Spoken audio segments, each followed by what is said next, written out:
He, hayatın sanatlarla gidiyor. Allah kolaylık versin. Amin. Her zaman iyidir, boş ver. Bu akrabam. Teyzemin Sıcak havalarda işimizin en zor tarafı zaten sıcaktan zaten bir 40 derece burası dışarısı. Bununla beraber bir 50-60 dereceyi buluyor. Sıcakta ustalarımız bayağı bir etkiliyor. Bir de işsizlik sorunu oluyor sıcaklarda. İnsanlar biraz daha dışarı çıktığı için biraz da işsizlik sorunu oluyor. Başka da bir sıkıntımız yok. Tek sıkıntımız çok sıcak olması. Yani bol bol su tüketmeye çalışıyoruz. Elimizden geldikçe hani dışarıda olsak gölgelerde durmaya çalışıyoruz. Burada yapacağımız bir şey yok. Burada su tüketiyoruz. Başka da yaptığımız bir şey yok. Yani gerçekten çok zor. Yani sıcakta gün oluyor 2-3 defa elbise değiştiriyoruz. Hizmet ediyoruz. Ama maalesef şu ortamlarda hizmetin karşılığında tam alıyor muyuz? Onu da bir şey diyemem yani.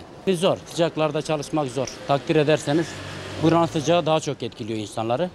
Zor yani. son tarafı bizim sıcakta mesela o yoğunluk saatinde özellikle sıcakların aşırı bunaltması, özellikle ısıtıcı tezgahların çok olması, işte tantuni tezgahı, döner tezgahı, çok aşırı ısıtıcının olması bizi zorluyor.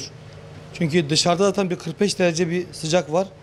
Hemen hemen içeride de bir o kadar birikiyorsa bir 60-70 derece olduğunu düşünüyoruz aşağı yukarı.